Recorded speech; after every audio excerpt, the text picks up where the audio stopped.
ఇది ఈ సన్మానం చేసేటటువంటి గారు చాలా ఉత్సాహాన్ని, అంతేకాకుండా సంఘంలో ఉన్నటువంటి మన యొక్క మిత్రులు కానటువంటి వాళ్ళకి కవిత్వం లోపల ప్రోత్సహిస్తూ చేసినటువంటి చాలా సంతోషంగా ఉంటుంది. తర్వాత ప్రోత్సహించుకుంటుందని చెప్పేసి మీ అందరికీ పేరున సంతోషం. రంగాల్లో అనుభవం వేరే రంగాల్లో లేదు, అందుకని నేను ఎక్కువ చెప్పలేను. సార్ గారికి ధన్యవాదాలు అర్పిస్తున్నాను. సార్ యొక్క కీర్తి మా గల్లీనంతా విస్తరించి ఉన్నది. ఈపాటికి దేశ విదేశాల్లో కూడా మీరే విస్తరింపబడాలని కోరుతున్నాను.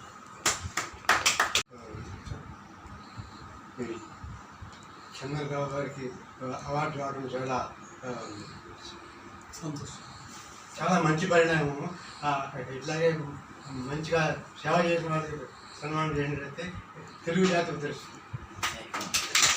ఇప్పుడంటే 90స్లో ఆల్ ఇండియా రేడియో వచ్చే కంటే కొద్ది ముందు రోజులు కందాళితో అట్లా పరిచయం అయ్యారు. ఆయనతో ఉన్న ఏ క్షణమైనా కూడా ఒక పాట తప్ప వేరే మాట మా మధ్య ఉండేది కాదు. అప్పటి నుండి ఇప్పటి వరకైనా మాట గురించి వాడు వచన కవిత్వం అలవోకగా రాసేవాళ్ళలో కందాళి ఆశుగా చెప్పడం మొదటి వచ్చి చూసినవాడు. వాడని ఇట్లాగానే పాట రాయించాలి వెళుతున్నాని ముప్పు తిప్పలు పెట్టేవాడు కందాళి సార్ని మొత్తం చిన్న. అయ్యో మాకు వచనం తప్ప రాదయ్యా మాకు లేదు, మీతో నవ్వుతుంది. ఆ రేడియోకి మొట్టమొదటిగా తీసుకునే భాగ్యం నాకు కలిగింది. నా అదృష్టంగా భావిస్తాను. కందాళి కూడా నాతోటి 40 పాటలు రాయించాడు. నవల కాదు అన్నప్పుడు 40 పాటలు. ఘంటసాల సమకాలీకుడు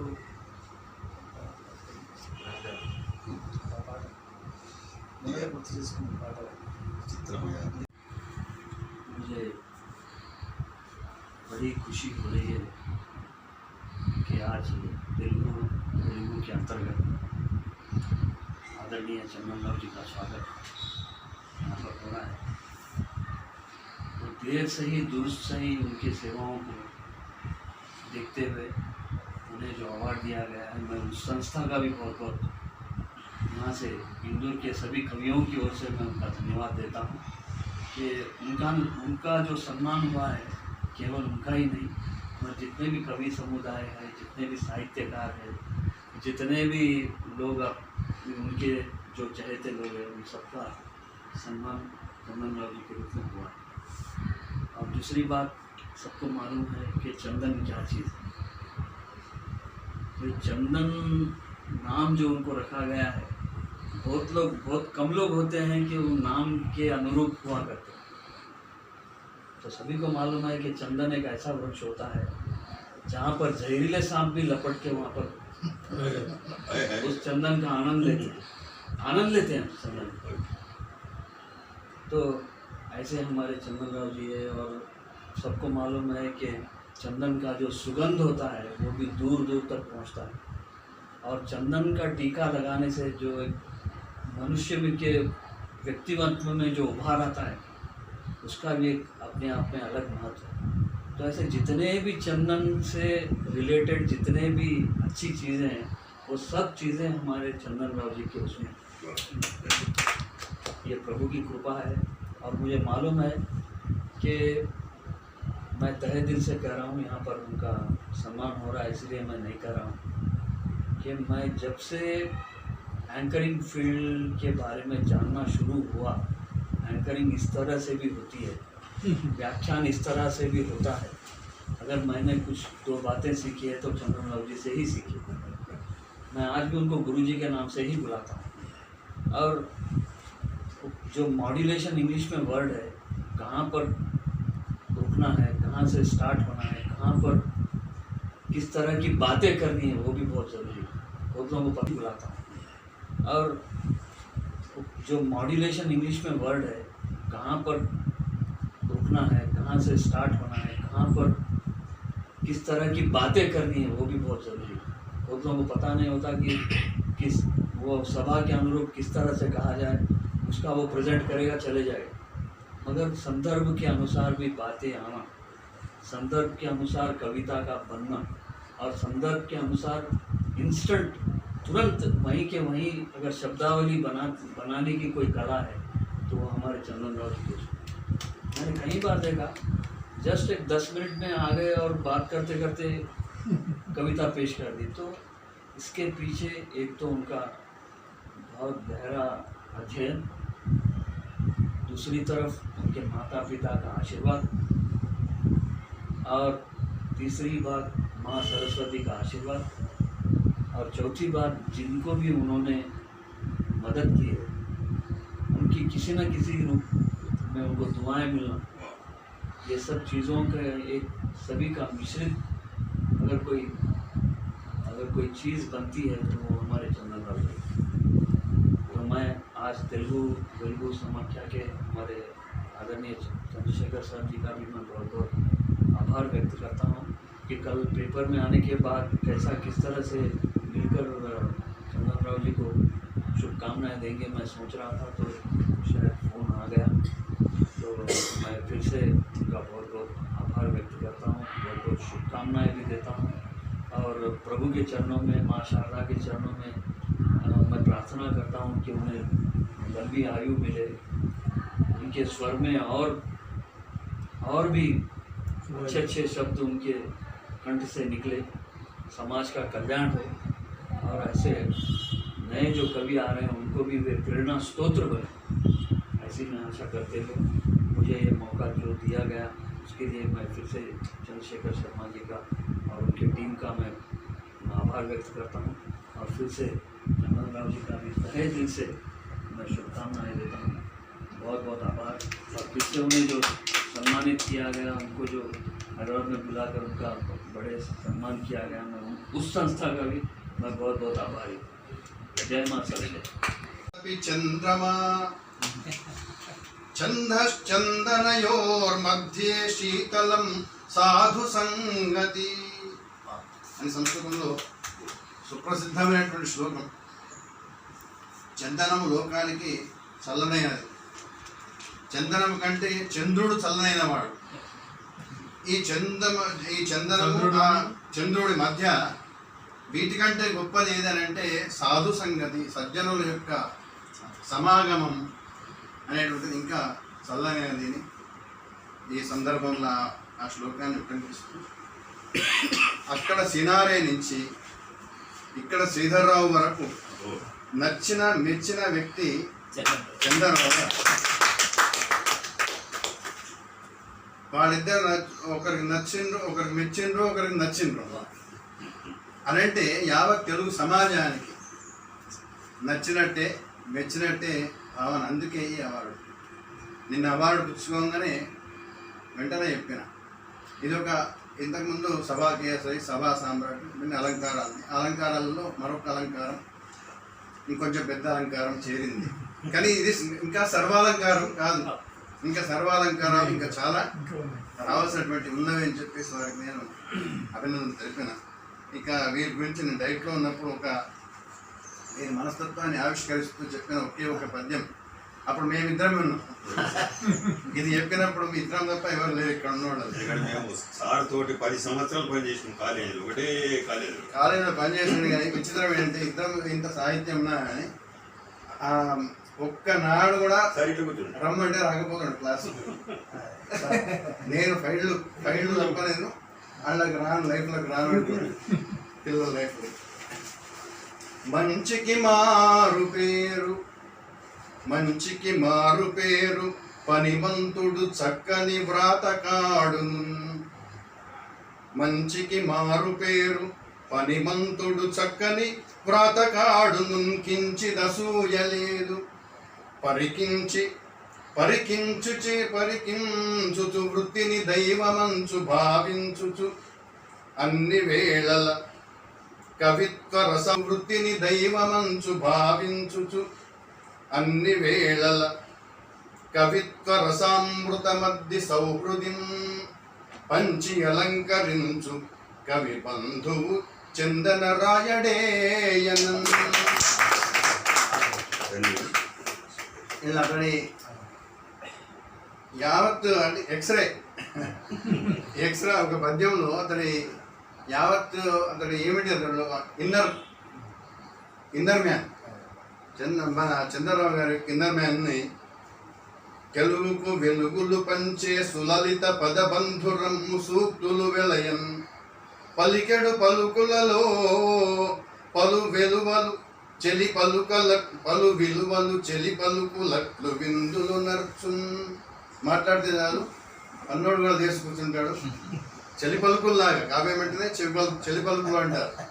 అట్లా చెలి పలుకులు పలికినట్టు సన్నగా భుజం తట్టి లేపినట్టుగా ఇతను మాట్లాడితే అందమగు భాషణము పసందగు హస్తాక్షరములు చక్కని కవిత నందనమే మనదై చందనరావున్న చోట సాక్షాత్కరము చందనరావున్న చోట సాక్షాత్కరము అని ఈ విధంగా వీరిని కొనియాడుతూ ఎంత చెప్పినా తక్కువనే అతని గురించి. ఎందుకోసం అంటే చాలా నిజామాబాద్ సాహిత్య రంగంలో చాలా సీనియర్స్ ఇప్పుడు ఉన్నటువంటి వాళ్ళలో మన మా మామగారు అంటే ఇక మామగారి శిష్యుడు ఈ సార్, మామగారి దోస్తు ఆ సారు, వినాయక సార్ కూడా మామగారి దోస్తు. వీళ్ళందరూ చంద్రరావు సార్ కూడా సామీప్యంలో ఉన్నటువంటి వారు. వీళ్ళందరితోటి పెరిగినటువంటి వ్యక్తి ఇతను కాబట్టి మాకంటే కూడా పూజ్యుడు కాబట్టి ఈ సందర్భంలో వారిని మరొకసారి అభినందిస్తూ మరిన్ని అవార్డులు మున్ముందు పొంది నిజామాబాద్ చరిత్రలో నిలిచిపోయేటువంటి అవార్డుల చేత చరిత్రలో అలంకరింపయ్యాలని చెప్పేసి కోరుకుంటూ అలాంటి అవకాశాన్ని కల్పింపయ్యాలని ఆ భగవతి ఆశీస్సులు ఉండాలని ఆశిస్తూ సామ్రాట్ అని మన హిందువులు సినారాని మనము ఎంతో ప్రేమగా గౌరవంగా పిలుచుకునేటువంటి మన చందనుడికి ఇలాంటి సంస్కారవంతమైనటువంటి సన్మానం జరగడం చాలా సంతోషం. ఈ కార్యక్రమానికి ఇచ్చేసినటువంటి నా సహోదరులకు అందరికీ కూడా ధన్యవాదాలు చెప్తున్నాను, స్వాగతిస్తున్నాను. అయితే ఇంతకుముందు చంద్రరావు గారు అన్నారు అది రవీంద్ర భారతి అయితే కవీంద్ర భారతి. ఈ కవి వెలిసినటువంటి స్థలం చాలామంది అనుకుంటుంటారు ఇది త్రికోణంగా ఉంది, వాస్తుకు సరిగా లేదు. నేను ఇల్లు కట్టక ముందు తర్వాత ఇల్లు కట్టిన తర్వాత కూడా చాలాసార్లు వచ్చాను అంటుంటారు. కానీ అవన్నీ వట్టి మాటలు అనేది తనను చూస్తే కానీ మనకు రుజువు కావట్లేదు. అలాంటి చందనం భగవంతుడు వీరి పూజనీయులైనటువంటి అమ్మ నాన్నగారు ఎలాంటి ఆలోచన ఇచ్చారో కానీ చందనం అనేటువంటి పేరు పెట్టడం నిజంగా దాన్ని మరింత పరిమింపజేయడం మనం కళ్ళారా చూస్తున్నాం. చెప్పితే వినేటువంటి కావు, కళ్ళారా చూసినటువంటి అనుభవంగా మనకి ఎంతో సంతోషంగా. ఇకపోతే ఎన్నో సంస్థలు ఉన్నాయి మన దగ్గర. ఏ సంస్థకు రాని ఆలోచన తెలుగు వెలుగు సాంస్కృతిక సమాఖ్యకు రావడం నిజంగా చాలా సంతోషం. ఇలాంటి కార్యక్రమాలు తాను ఇంకా చేపడుతూ ఉండాలని. ముఖ్యంగా కవికి కావాల్సింది ఏంటంటే అది వట్టి మామూలు కండువా అయినా సరే భుజం తట్టి నా మీద ఒకసారి ఇట్లా వేస్తే పులకించిపోతాడు. కవి అల్ప సంతోషం. వాస్తవం చెప్పాలంటే సాహిత్యపరులు అందరూ అల్ప సంతోషం. మామూలు తోయంతో సన్మానించినా తృప్తి పడతారు. సో అలాంటి కార్యక్రమాన్ని ముందుకు తీసుకొచ్చేసి తనలో వచ్చినటువంటి ఆలోచన రావడమే తడవు, తనకు హృదయంలో ఉన్నటువంటి వాళ్ళందరినీ కూడా పిలుచుకొని వారందరూ కూడా తను పిలిచింది ఏ 5-6 10 మంది అయినా కానీ వాళ్ళ 11-12 మంది అయినాం. సామాన్యంగా ఏ కార్యక్రమానికైనా ఏ పెళ్ళికైనా ఏ ఉత్సవానికైనా 100 మంది పిలిస్తే 50 వస్తారు, 110 వస్తారు. కానీ ఇవాళ తను అనుకున్న సంఖ్య కంటే ఎక్కువ రావడం అది ఆనిముత్యాల్లో అంటే అన్ని సంస్థల్లో అన్ని రంగాల్లో ఆరితేరినటువంటి వాళ్ళు. ఇంకా ఇక్కడ ఒకటి ఏంటంటే అందరికంటే చురుకైన వాడు మన కాసర్లా తను ఒక్కడే యువకుడు. అందరము ఆఫ్టర్ 60 దాటిన వాళ్ళమే, 70, 75 ఇంకేమనంటే 80 కూడా ఉండొచ్చు. సో ఇది నిజంగా చాలా అదృష్టం. మన చంద్రరావు గారిని ఒక్కసారి ఇట్లా తాకితే చాలు తన గంధం మనకు చూపుతుందామన్న తృప్తి.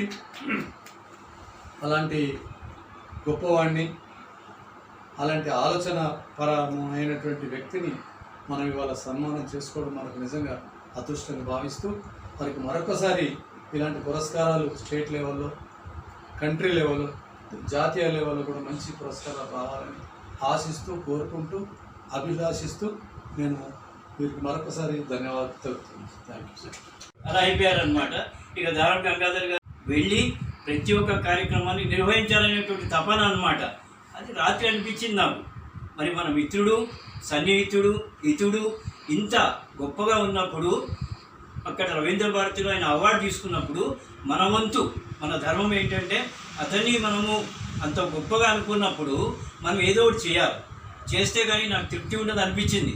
అందుకే ఉదయం కాసర్ల గారికి ఫోన్ చేశాను. ఇట్లా అనుకుంటున్నాను మిత్రమా, మరి మీరు వస్తే బాగుంటుంది, ఈ రకంగా చేస్తే బాగుంటుంది అంటే ఆయన గ్రీన్ సిగ్నల్ ఇచ్చారు.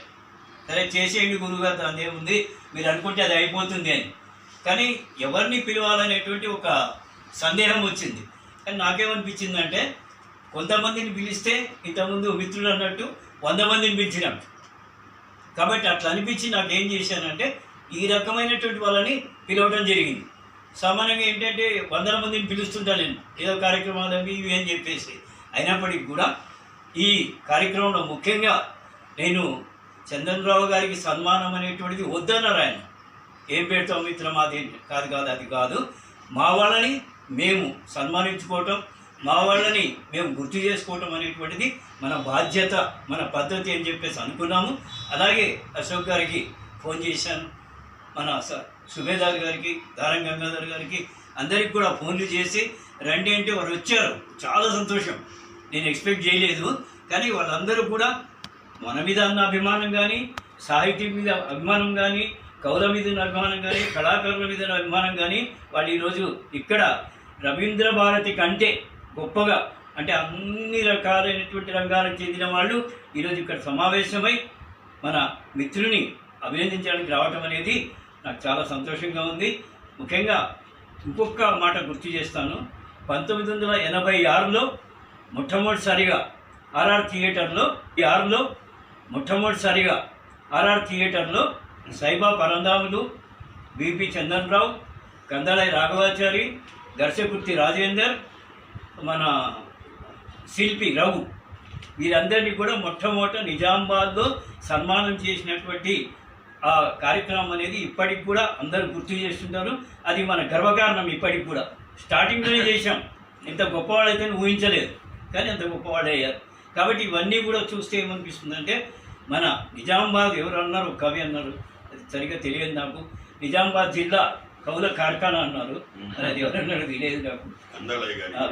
అంటే వీళ్ళ ఈ రాఘవాచారి గారు, అలాగే చందన్రావు గారు, అశోక్ గణపత్ శర్మ గారు, మహేష్ బాబు గారు, కాసర్ల గారు, వీళ్ళ యొక్క గాలి తగిలి నాలో కూడా కవిత్వం వచ్చేస్తుంది. అందరూ అబ్జర్వ్ చేస్తుంటా నేను. చాలా ఓపిక, మహేష్ బాబు గారు చాలా ఓపిక అన్నీ రాసుకుంటుంటారు. రాంపతి టికెట్ ఈయనంతా రాస్తుంటారు. దారం గంగాధర్ మాట్లాడుతుంటే అదేదో అంతా చెప్పుకుంటుంటారు కవిత గురించి, దాని గురించి మన చెవిలో పడుతుంటుంది. కాబట్టి చూసి మనము కవులు కాకపోయినా కవులని, కళాకారులని, రచయితలని, ఉపాధ్యాయులను అందరినీ కూడా సన్మానించడం అనేది పెట్టుకున్నాను. 42 ఏళ్ల బట్టి చేస్తున్నాను. ఏ కార్యక్రమాన్ని కూడా ఆపకుండా చేసుకుంటూ వెళ్తున్నాను అనమాట. దానికి భగవంతుడికి మనం కృతజ్ఞత తెలియజేసుకుంటారు. ఎందుకంటే ఆరోగ్యం ఇచ్చారు, చేయాలనేటువంటి తపన ఉంది, అందరూ సహకరిస్తున్నారు. మీరందరూ ఈరోజు ఈ కార్యక్రమానికి వచ్చి మిత్రుడి యొక్క సన్మాన సభను అందరూ వీక్షించి వారికి ఆశీస్సులు అందజేసి మా అందరికీ కూడా సంతోషం కలిగించిన దానికి తెలుగు సమాఖ్య ద్వారా వారందరికీ కూడా కృతజ్ఞత తెలియజేస్తున్నాను, విరమిస్తున్నాను.